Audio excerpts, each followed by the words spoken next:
بسم الله الرحمن الرحیم. سلامونه مې ومنئ ملګرو. تیره ویډیو کې مې در سره د منطق په اړه خبرې پیل کړې وې. اولی برخه وه، نن دویمه برخه ده.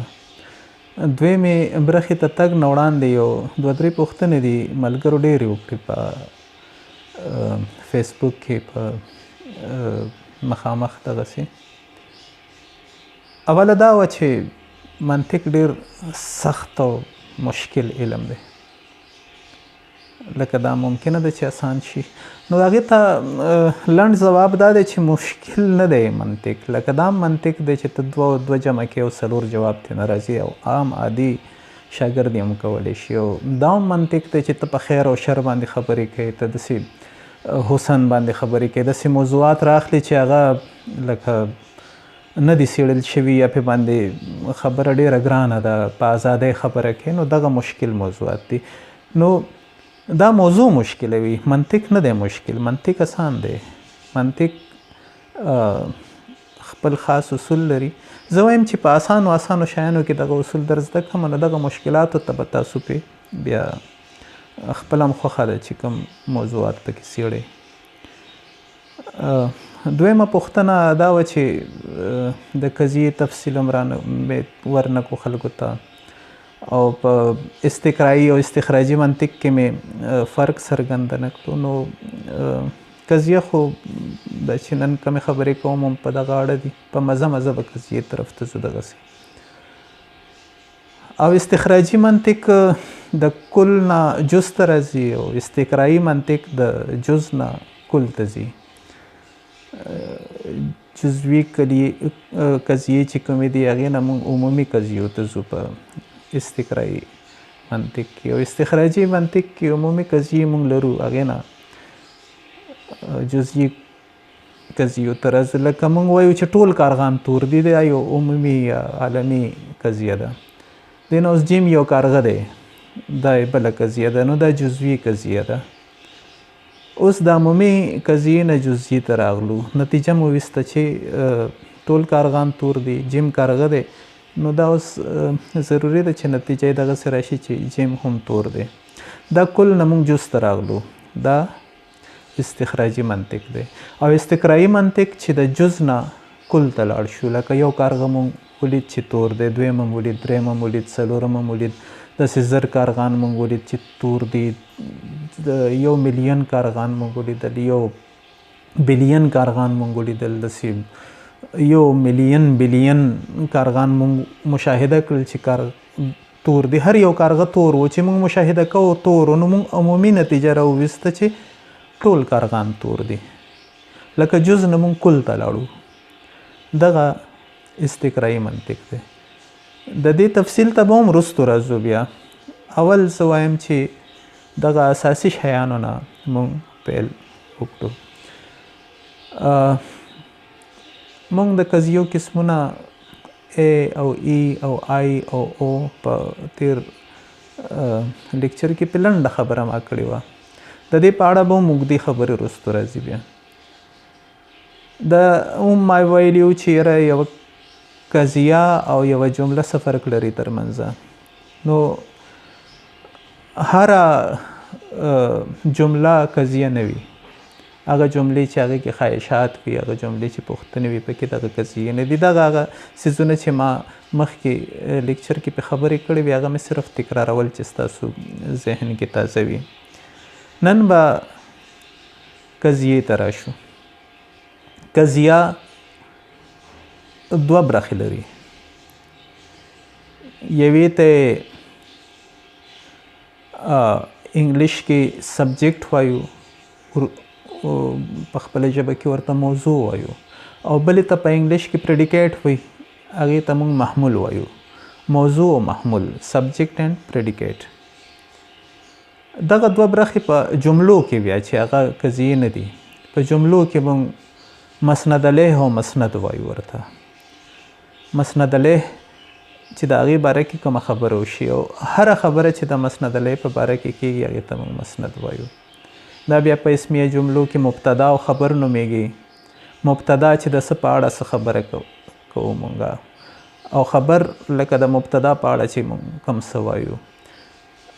دغه په جملو کې دي، خو په قضیه کې موږ دې ته موضوع او محمول وایو، سبجیکټ او پریډیکیټ. سبجیکټ یوه اصطلاح وي، دې ته ټرم وایي په انګلیش کې، او پریډیکیټ بله اصطلاح وي. یو هغه ټکی چې دغه دواړه اصطلاحات سره تړي، هغې ته په انګریزي کې کاپولا وایو. موږ په ګرامر کې بیا ورته حرف جار یا د ربط حرف یا د عطف حرف یا دغه شیان، لکه ټول انسانان فانی دي، دا یو جمله ده. اوس ټول انسانان دا موضوع ده او د دې په اړه خبر راکړل شوی دی چې دا فانی دي، دا خبر دی. دا خبر چې کوم راکړل شوی دی دا محمول دی، موضوع محمول. او دی یا نه دی، دا چې کوم ټکي دي دې ته مونږ کاپولا وایو. دې کې مونږ د یو څیز د شتونوالي یا د نشتونوالي څرګندونه کوو. انګریزي کې از یا از ناٹ. آل کروز اور بلیک، ټول کارغان تور دي. سم کروز اور ناٹ بلیک، څه کارغان تور نه دي. اوس ټول کارغان یوه اصطلاح ده، تور دی بله اصطلاح ده، او ترمنځ یې دا تړون چې کوم دی چې دی یا نه دی دا کاپوله ده. دغه درې برخې لري هره قضیه. دې نه پس ته به اوس قضیو ته راشو. خو قضیو نه وړاندې دا اصطلاحات چې کوم دي دا بیا په اتو برخو ویشل شوي دي. زه غواړم دغه اتو وړو برخو باندې لنډې لنډې خبرې وکړم در سره.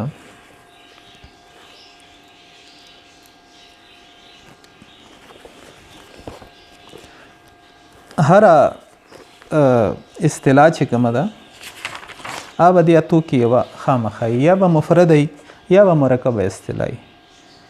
مفرده هغه اصطلاح ده چې په قضیه کې ځان له یوازې یو ټکی د موضوع یا د محمول لپاره راتللی شي، لکه سړی، قلم، کتاب. او مرکبه هغه اصطلاح ده چې په قضیه کې ځان له یوازې د موضوع یا محمول لپاره نه وي کارول شوي، نورو ټکو سره ګډه راغلي وي، لکه د مکتب سرمعلم. دا اوس د موضوع لپاره هم کارول کېدی شي او د محمول لپاره هم راوستلی شو، لکه زاهد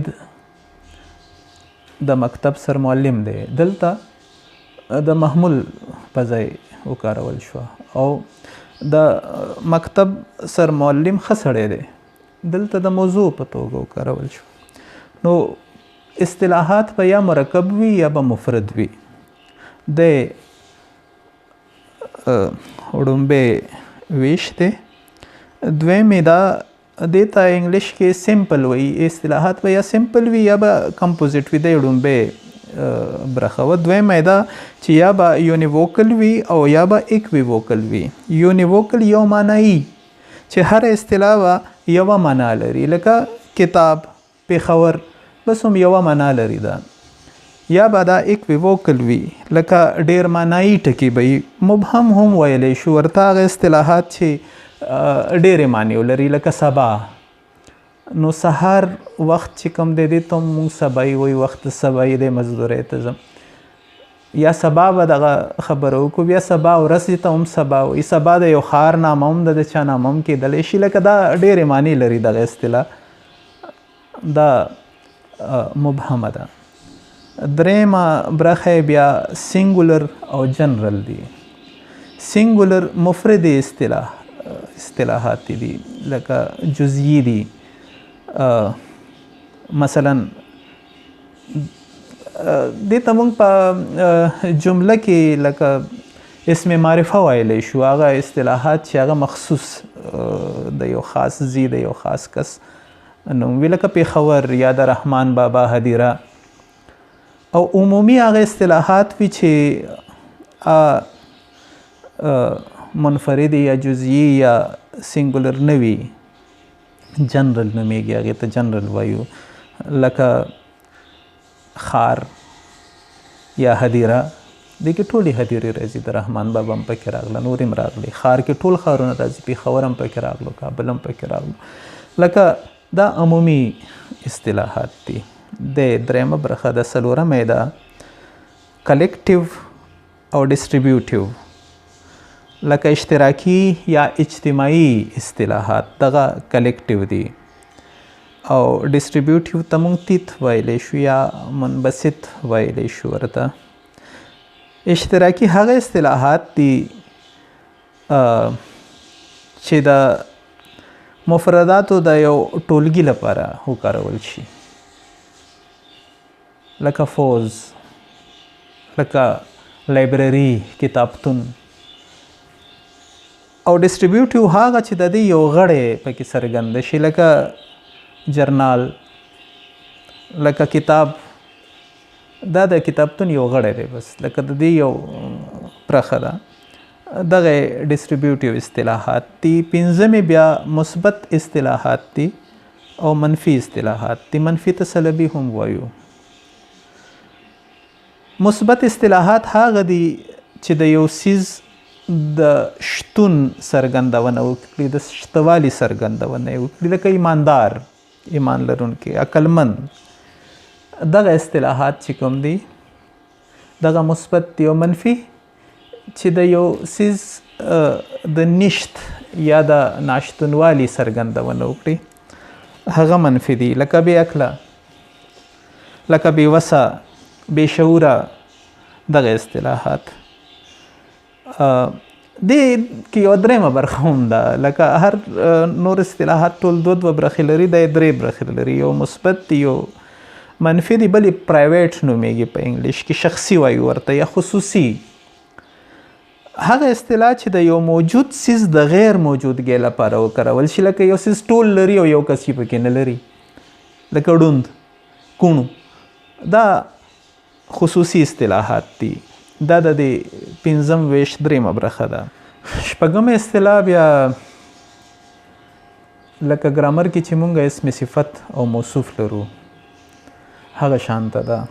د شپږمې اصطلاح نامه ده کنکریټ ټام، مجسمه یا متعینه اصطلاح. دا اصطلاح هغه اصطلاح ده چې کومه صفات ولري. د دې اصطلاح ته په ګرامر کې مونږ موصوف هم ویلی شو. دا اصطلاح تل د قضیې په موضوع کې راځي، په محمول کې نه راځي. لکه سړی، انسان، پېښور، داسې نور چې د کوم څیز صفت بیان شي، موصوف. بلې مجرده اصطلاح ده، ایبسټریکټ ټام وایي ورته. دا د صفت څرګندونه کوي. او دا اصطلاح په قضیه کې تل د محمول لپاره کارول کېږي. دا محمول په ځای راځي، لکه انسانیت، سړیتوب، توروالی، داسې نور. اوومه برخه بیا اپسلیوټ ټام دی، مطلقه اصطلاح. او ریلیټیو ټام یا اضافي اصطلاح. داسې اصطلاحات هغې ته مونږ مطلقه اصطلاح وایو چې پرې پوهېدلو لپاره د بلې کومې اصطلاح حاجت پېښ نه شي، لکه قلم، دیوال. دغه ریلیټیو اصطلاح چې کومه ده بله اضافي اصطلاح، په دې چې پوه شي نو په دې مطلقه به هم ورسره پوه شي. بیا اضافي اصطلاح هغه ده چې د بلې اصطلاح نه بغیر په دغه اصطلاح څوک نشي پوهېدلی. مقصد متضاد څیزونه، لکه تضادات چې کوم وي، لکه ورځ او شپه. اوس شپه چې نه وي په ورځ به څوک څنګه پوهېږي، یا ښه او بد چې په بدو ترکمه نه یې رسېدلی، لکه د خوب تعریف ګران شي، په خوب به څنګه پوهېږي. دا اصطلاحات د بلې اصطلاح دپاره لکه هغې ته حاجت لري چې هغه نه وي نو په دې اصطلاح بیا نشي پوهېدلی. دغه اول اصطلاحات چې کومو هغه مطلق اصطلاحاتو چې هغې ته د بل اصطلاح جت نه، اوس به په دې هم پوه شوي یې، لکه دیوال، لکه قلم، لکه کتاب. او نسبتي یا اضافي یا ریلیټیو هغه اصطلاح ده چې هغه بل اصطلاح نه، نو په دې څوک نشي پوهېدلی، لکه ورځ یا شپه یا ښه یا بد.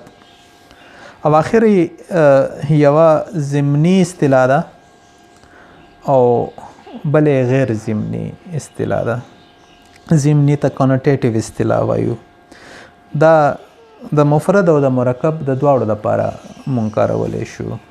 دغې ته مونږ ضمني اصطلاح وایو. لکه سړی شاه سعود او زاهد او احمد لپاره نه کارول کیږي. هلته یو عمومي معنا هم لري، لکه ښځه او سړی. د ښځې بیله ټولګه ده، لویه ټولګه ده، او سړی نارینه په معنو کې راځي بیا. نو دا دواړو ځایونو کې کارول کیږي. دا بله اصطلاح چې کومه ده غیر ضمني یا نان کانوټیټیو، دا اصطلاح تشه د مفرداتو څرګندونه کوي. دا د مرکبو ټکو دپاره نشي راتلی. مثلا شاه سعود، پېښور، داسې نور. هره اصطلاح په دې اتو قسمونو کې یو ډول خامخا وي. ضرور ده چې هره اصطلاح د دغو کې یو وي. دې نه علاوه نور اصطلاحات ممکن نه دي. د اصطلاحاتو ترمنځ بیا یو تړون دی او هغه په 5 ډوله دی. بس د دې په اړه خبرې کوو. دا مهم دی چې قضیې ته ځي، دغه باید چې دغه 5 واړه تړونونو باندې د سر خلاص وي. هر موضوع د محمول یا جنس وي، یا نوع وي، یا ممیز وي، یا خصلت وي، او یا تصادف وي. دې 5 کې یو وي. اوس دا 5 څه شی دی؟ لکه جنس او نوع، دا څه څیزونه دي؟ جنس یوې ټولګې ته وایي او نوع د هغې غړی وي. لکه ځناور یو جنس دی، اوښ یا اس یا غوا، د هغې جنس دی، د اجناس دي، د قسمونه دي. لکه انګلیش کې موږ دې ته سپیشیز وایو. دغه انواع دي، قسمونه دي. لکه ژوندی یو لوی ټولګی دی. دې کې نباتات هم راځي، دې کې حیوانات هم راځي، دې کې الوتلو والا هم راځي، دې کې میان هم راځي، انسانان هم پکې راځي. دغه ټول د دې جنس چې کوم دي د انواع دي. په دې کې انسان ځان له بیا یو جنس دی. د انسان کې مسلمانان هم راځي، لکه عیسایان هم راځي، هندوان هم راځي، بیا غربیان هم راځي، عربان هم راځي، چینیان هم راځي. د جغرافي په اساس، د دین په اساس 100 قسمه دغه اجناس لرو. بیا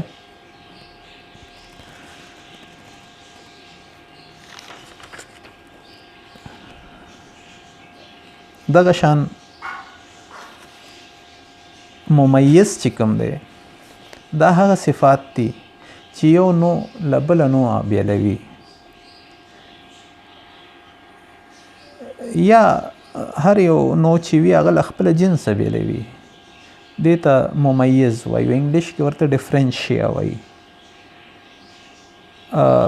دا د 2 جنسونو ترمنځ چې کوم ضمني یا کانوټیټیو اختلاف دی هغې ته هم وایي. څلورمې خصلت دی.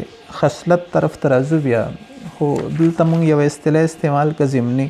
نو د ضمني او مصداقي باندې لږ چې ستاسو سر خلاص شي. لکه ژوندی، دا ضمني ده. اوس د دې مصداقي اصطلاح چې کوم ده هغه انسان ده، ځناور ده، مرغه ده، مایع ده، لکه نباتات دي. دا ټول ژوندو شیانو کې راځي. دا د دې مصداقي اصطلاحات دي. اوس ژوندو شیانو کې انسان ژوندی شی دی، انسان مصداقي دی، او ژوندی چې کوم دی د ضمني اصطلاح ده. اوس انسان ځان له بیا ضمني اصطلاح ده. او انسان کې بیا مسلمان، عیسائی، یهودی، پختون، هزاره، تاجک، سندھی، بلوچي دی بیا مصداقي اصطلاحات دي. انسانان دا ټول دي، انسان ضمني اصطلاح ده او دغه بیا مصداقي اصطلاحات دي. نو د ممیز چې مونږه تعریف کوو هغه صفات چې یو نو له بله نوع بیلوي یا له خپله جنسه پکې یو نو چې کوم دی هغه بیلیږي او د دوو جنسونو ترمنځ چې کوم ضمني اختلاف دی، ضمني اختلاف، هیله ده اوس به د ضمني په معنا پوهیئ، هغې ته موږ ممیز وایو. او خصلت هغه صفات دي چې د یو څیز ضمني برخه نه وي، هغې ته موږ خصلت وایو. لکه انسان خوري، ګرځي، ویني، ګوري، خو دا خوړل او دا لیدل او دا ګرځېدل چې کوم دی دا صفات د انسان ضمني برخه نه ده. دې نه انسان څوک پیژني نه، د ګرځېدو په وجه څوک انسان نه پیژني چې دا د دې د ژوندي په وجه انسان سړی پیژني. نو دی خصلت دی، دی ممیز نه دی، د امتیاز پې نه شو کولی بل جنس سره، صرف د یو خصلت دی. خوی خصلت مونږ پښتو کې هم وایو، دغه خصلتونه دي. او پنځمې تصادف دی. تصادف هغه صفت دی چې نه د یو څیز ضمني برخه وي او نه یې مصداقي برخه وي، بس هسې اتفاقاً د هغه څیز موصوف هر څه چې وي د هغې صفت شوی وي او لازمي جز یې نه وي. مثلا د زیږېدلو ځای، د زیږېدلو نیټه، رنګ، دا تصادفات دي، دا حادثې دي. دا بیا په دوه ډوله دي. اولی دی بیلیدونکي یا مفارق تصادف، سپیریبل اکسیډنټ وایو ورته، دې ته مونږ اکسیډنټ وایو، یعنی حادثه، تصادف.